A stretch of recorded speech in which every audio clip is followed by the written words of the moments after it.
Hello, and welcome to the Osteoarthritis Action Alliance Lunch and Learn webinar for June 12th, 2024. Thank you for joining us this month. Our presenter today is Afton Hassett. Dr. Hassett is a licensed clinical psychologist who is an associate professor and the director of pain and opioid research in the Department of Anesthesiology at the University of Michigan, or U of M.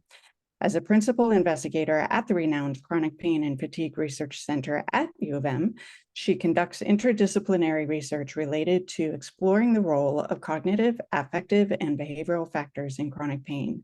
She has published over 100 peer-reviewed articles and is a leader in the field of resilience and pain.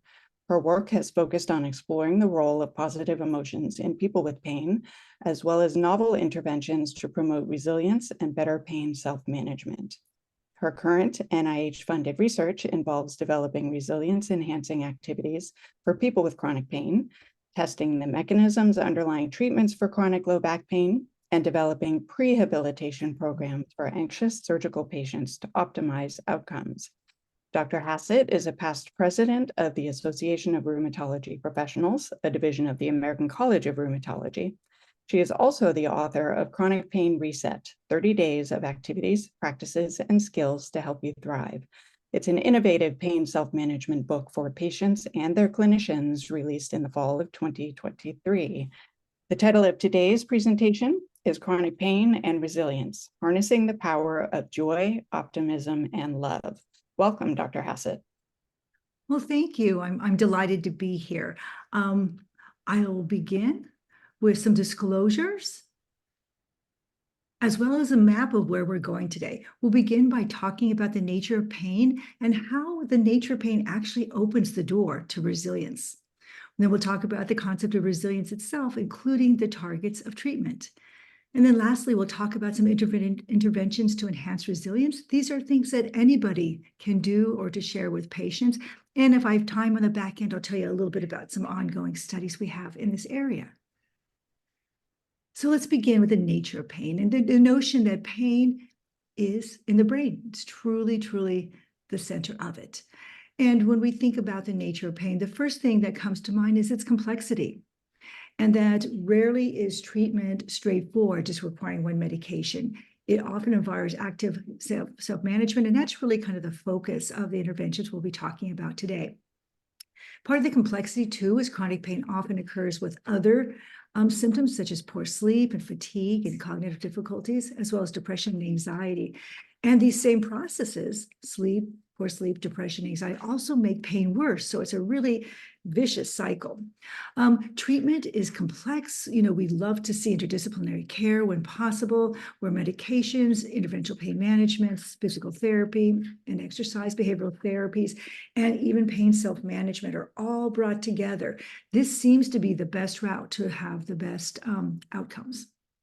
And as I talk about pain self-management today, I'll be talking about it through the lens of resilience.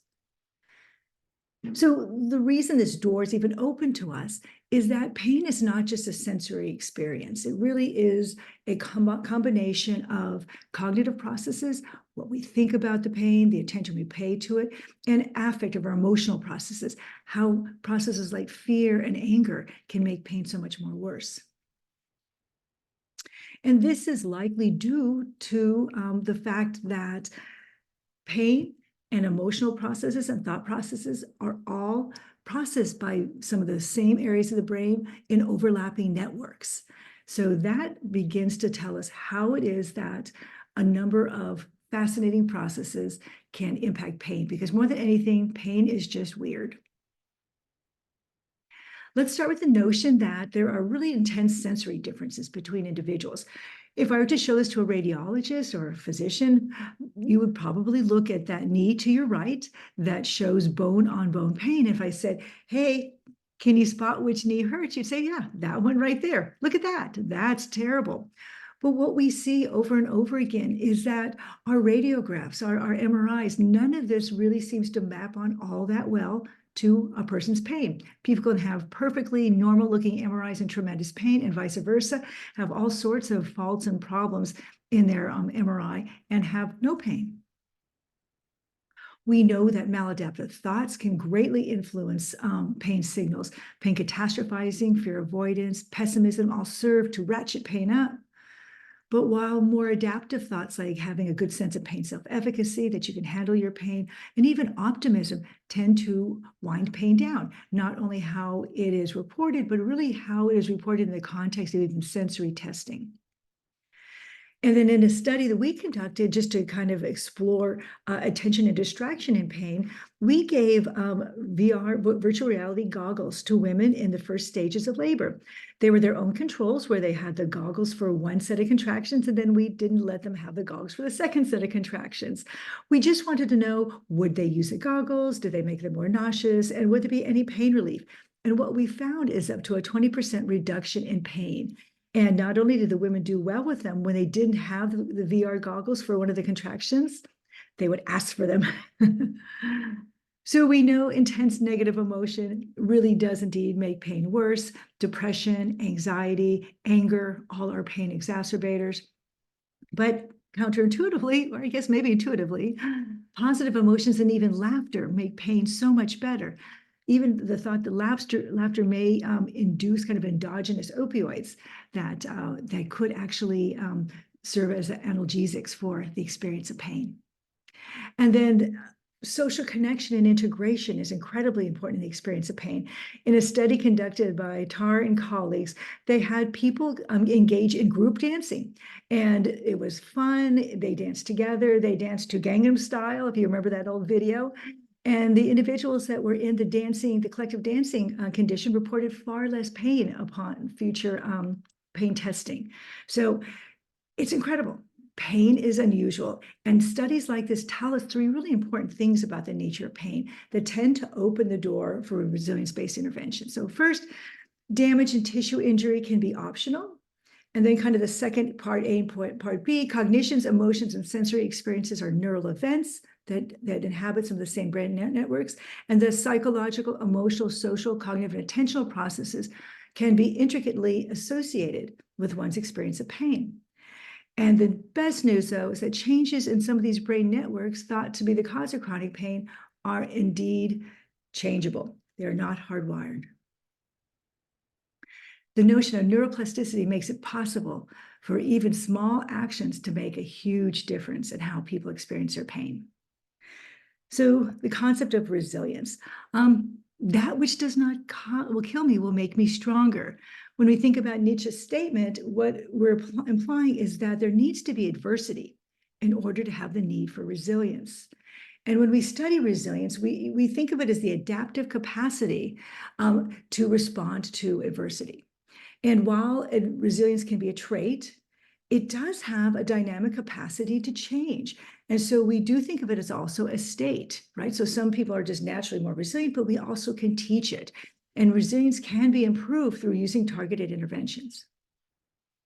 When we think about the person sitting before you and their ability to adapt and recover, the degree to which they're resilient, we'll see people who have low levels of resilience, moderate levels of resilience, and even high levels of resilience. What we strive for, though, is in the rare case where people actually thrive in the face of adversity.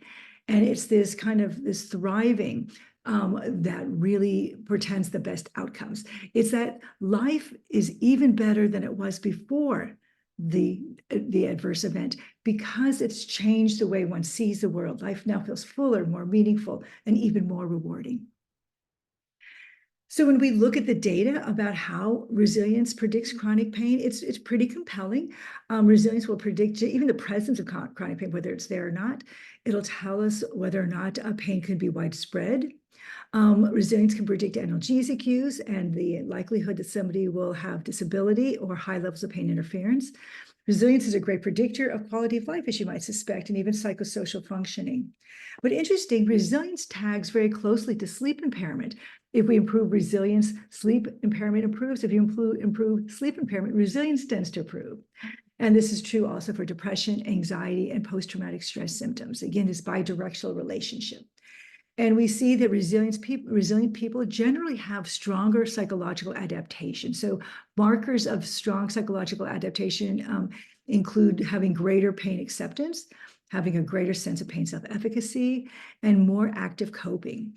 And then people who are more psychologically adaptive are less likely to catastrophize and experience less fear, avoidance, or kinesiophobia. So that brings in the notion of joy, optimism, and love, which is just really my rubric for talking about 3 key areas in emotions, thoughts, and our social relationships. So joy. Joy refers to our healthy, positive emotions. So we in medicine and psychology study negative affect very closely, and rightly so. It's important because we know that depression and anxiety and guilt are all strong predictors of negative outcomes. Rejection, hatred, all of them are all closely associated with everything negative that we see in chronic pain and other health outcomes. But luckily, we are more than just negative emotions. We also have positive emotions. And emotions like happiness and calm and love and determination and having a passion for things all are associated with much better pain outcomes. So when we look at the association between positive affect and lower pain ratings, decreased same-day pain, longer tolerance to pain, and even greater walking times post-surgery and length of stay in hospital, when we see those types of outcomes, it starts to set a predicate for, hey, maybe we want to think about building positive emotions too. The bugaboo is that in chronic pain populations, there are some curious findings. So these findings are from the positive and negative affect schedule. And so what you'll see, the first row is for healthy individuals, and you see a score for negative affect of 18.1. We want these scores to be low. High scores on negative emotions or negative affect are bad. On positive affect, we want these scores to be high. So high is good for positive emotions, right? So a healthy balance is kind of this 2 to 1. So kind of twice as much positive affect as negative affect. We see this holds pretty true for osteoarthritis, where there's kind of twice as much positive affect to negative affect. And in lupus, though, we start to see elevations in negative affect and maybe not as much impairment in positive affect. But when we move to conditions like fibromyalgia, chronic low back pain, and chronic pelvic pain, when we look at these more nosoplastic pain conditions, we see a really disturbing trend where we see that high positive emotions are actually more dramatically lowered than the negative emotions are elevated. So it's this deficit in positive emotion. And we think that part of this is what is behavioral. It's what people tend to do. When people have chronic pain, they tend to give up the things that they value the most. And in doing so, they attend to only the things that they must do. And when you lead a life like that, life starts to lose a sense of meaning and joy. Your relationships tend to get lost in the mix as well. And as people become more and more disillusioned and saddened in their life shrinks, they actually start to lose the ability to pay attention to positive things or even process happy or pleasant events when they happen. This is a sense of anhedonia that we see commonly in chronic pain. And we think this is due most likely to a disruption of reward processing in the brain. So there's actually these neuroadaptations that can take place in this reward circuitry where there's a reward deficiency, where, when something positive happens, the reward circuitry isn't responding necessarily to the positive input. And over time, people's motivation even to seek positive experiences starts to be diminished. The good news, though, is there is mounting evidence that this is reversible. So in a nice study conducted in Charlie Taylor's lab, they looked at positive activity interventions. And this is really the domain of positive psychology. These are these fun little things I'll be showing you in a bit that increase positive emotions and behavioral activation. And so they worked with Sonia Lieber-Mirsky, who is a leading thinker in positive activity interventions, and developed a protocol to have people try these over time. And what they found is that the people who did the positive activity interventions actually had strengthened brain connectivity in the reward processing areas that improved their emotional regulation. So some of that was actually reversible by doing some of these fun things we'll be talking about in a bit. So optimism refers to having more adaptive thoughts and coping processes. Optimism is really just one of the many and one of the few I have time to tell you about, but I wanted to share a study because I thought it was really impactful. This is a study we conducted with Martin Seligman and my colleague Dan Claw and our colleague Loriana V at the Research Facilitary Laboratory. And what we looked at were 20,000 US Army soldiers who were assessed before they were deployed. And then we followed them over deployments. And what we were looking for is, were there any good positive resilience predictors of who might develop new chronic pain after deployment?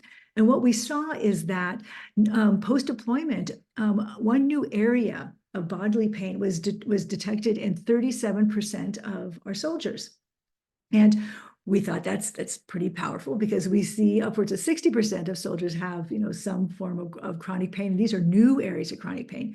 And what we found when we did tertile analysis, comparing the highest optimism soldiers to the lowest optimism soldiers, we found that those with low optimism had 35% greater odds of reporting new pain.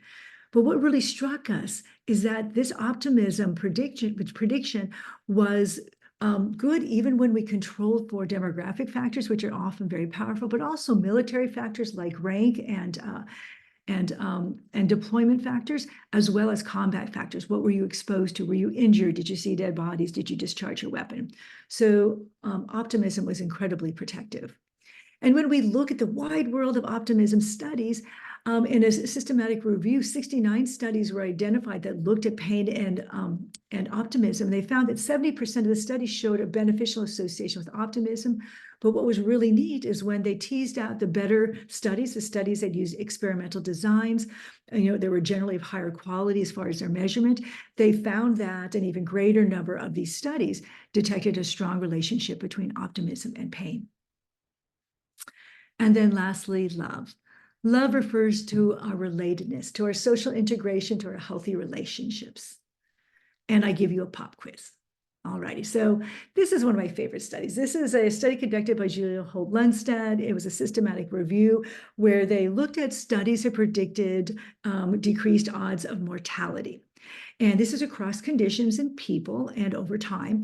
And what they found is that something as simple as having clean air to breathe was protective against mortality, as were just simply treating one's hypertension. But as you might expect, having a lean body mass and exercise were even more protective.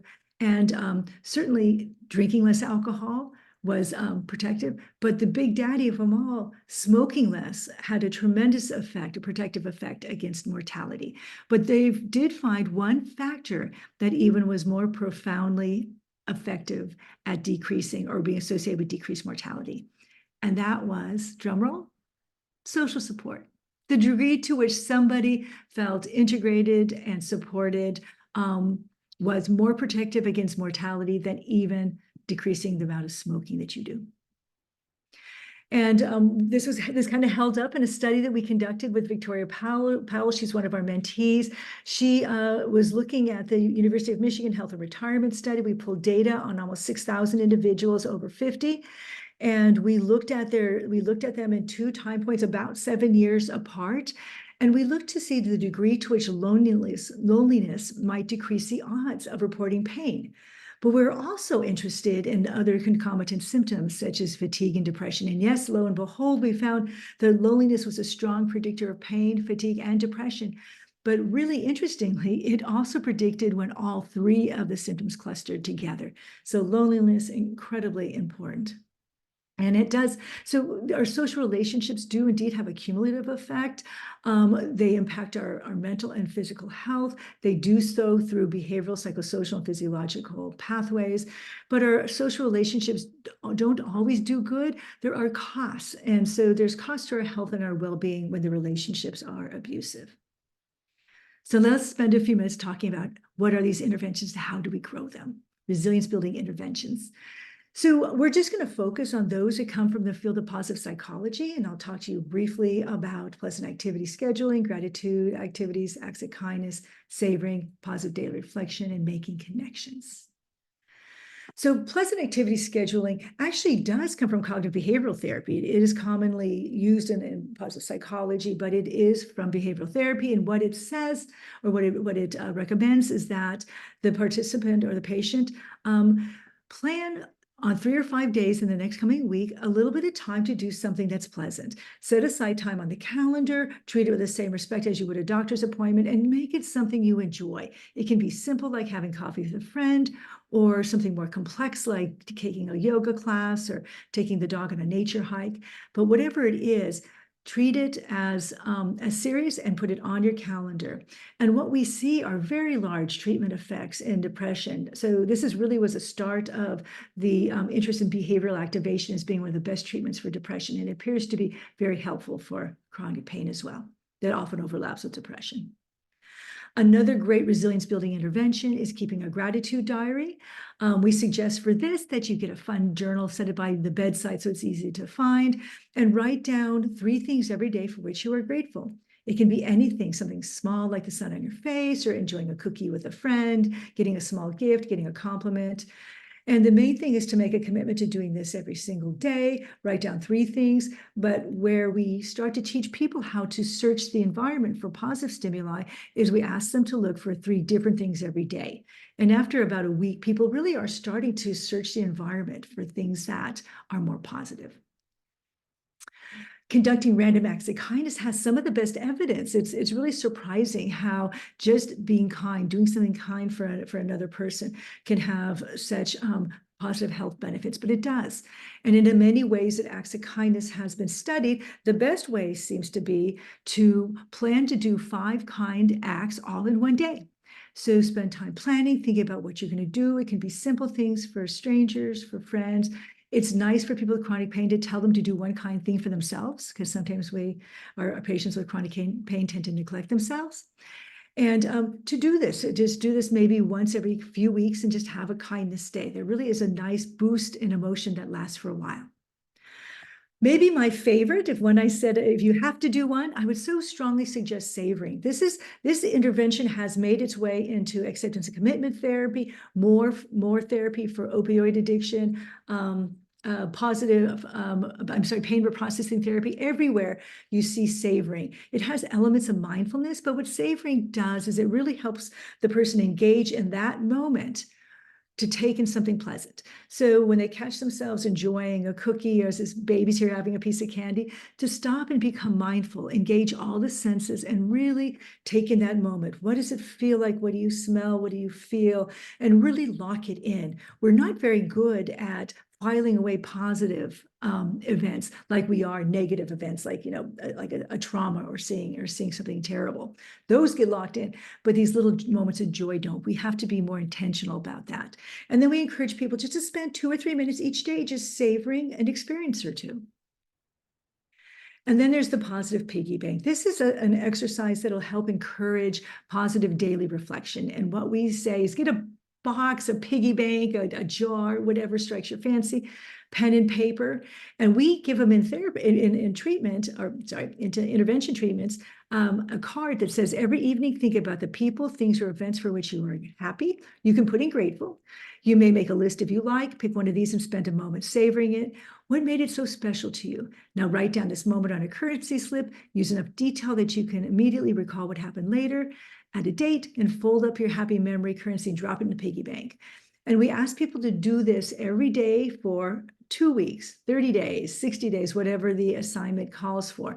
And at the end of that period, we ask them to close their account. And that just means opening up the piggy bank and reading each of these little slips. It really helps people solidify these positive events and helps them recall what these positive events were. And it's almost like putting these positive emotions in a bank. And then I just wanted to tell you too about texting to connect. I love having my students do this. Just scroll down towards the bottom of your text list, find somebody you haven't written in a long time, and just send them a text out of the blue and just tell them you're thinking about them. And we suggest maybe doing this every day for a week, maybe send a photo. But again, another way just to broaden and strengthen our social ties.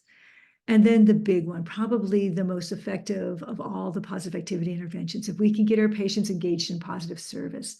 Volunteerism is one of the most positive and reliable ways to get people moving, to get people active, to get people out of their own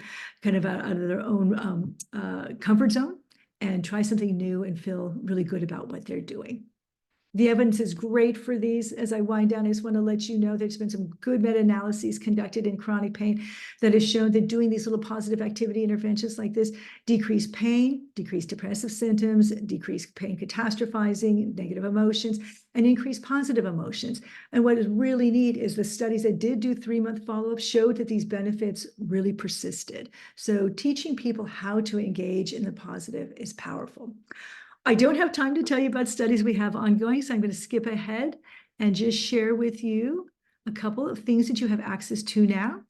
This is Pain Guide. This is a website that we have that has behavioral self-management care. It's at painguide.com. If you go to pain care and click on self-care, you'll see something called resilience.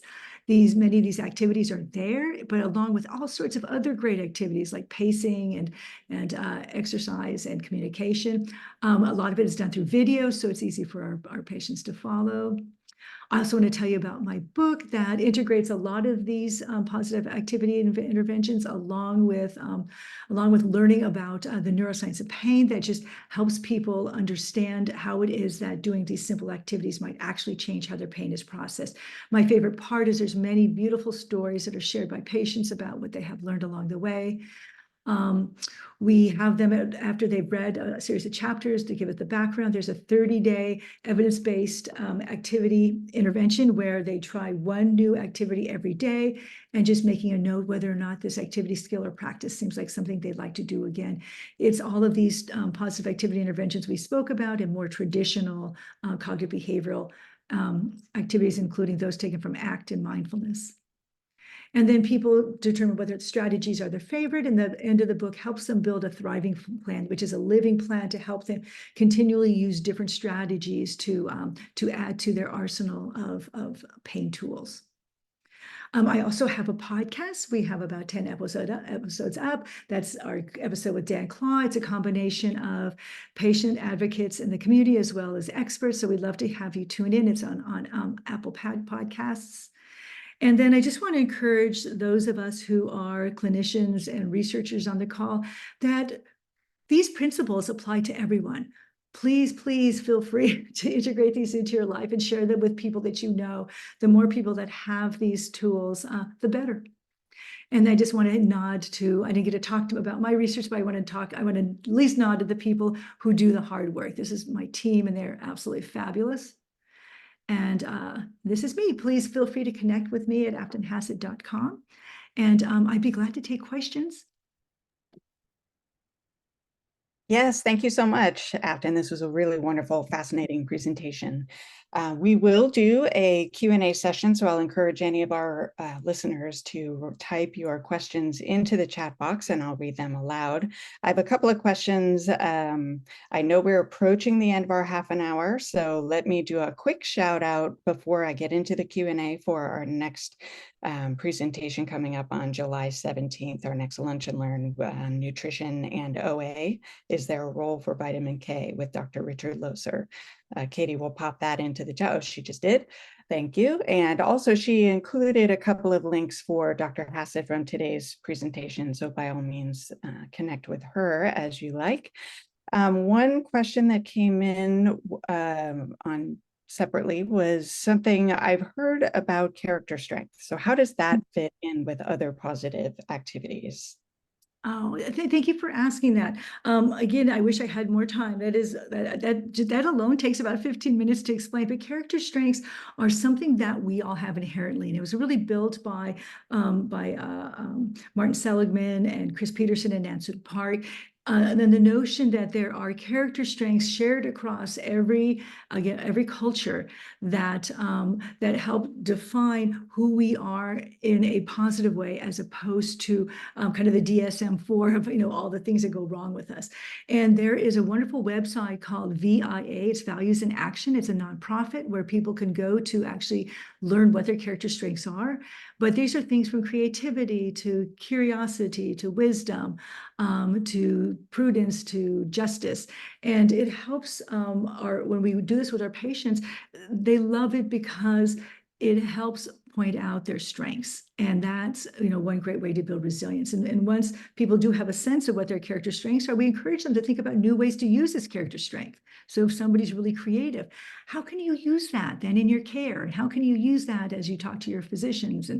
And so it becomes a really wonderful way to acknowledge that we all bring unique strengths and ability to become resilient to the picture, to the game.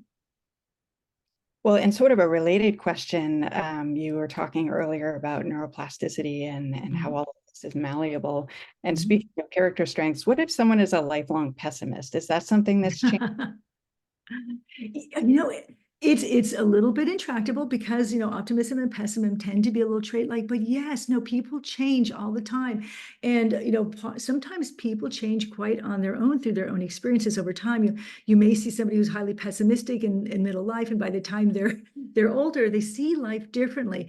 But so it does change, and there are ways. So a pessimistic thought process is pain catastrophizing. And we have shown that this is something that is malleable. We can change the degree to which people catastrophize. So yes, it can change. That's so fascinating. And I do have one more question. I haven't seen any come in from the chat, but as I ask this question, I'll have Katie launch a poll for anyone who, before you hop off, please answer just a couple of questions about today's presentation. But one more question for you, Dr. Hassett. What do you think about having mindfulness practice? You talked about savoring and mindfulness earlier. Is that a positive activity intervention, mindfulness? I love that you asked that. So it overlaps. So savoring is when we think about a positive activity. We think of mindfulness as being slightly different, but having a mindfulness practice is extremely helpful as far as building resilience, increasing attention, and changing just about every imaginable health risk. So mindfulness is very powerful. And anybody who is interested in kind of the science of it, there's an excellent book by Amishi Jha called Peak Mind.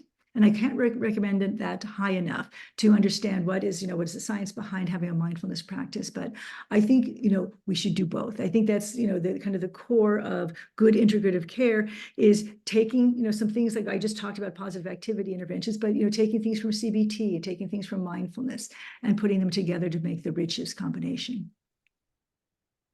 Wonderful. And I'll just echo another shout out for your book, Chronic Pain Reset. I have used that in some of my own presentations, as well as for family and friends who I thought could benefit. It's very relatable, really simple practices that people can use. So I encourage anyone to check that out. And I just want to thank you again today, Afton, for spending the time with us and giving us some great information. And thanks to everyone who attended today's presentation, and hope you'll tune in again on July 17th. Have a great day. Thank you.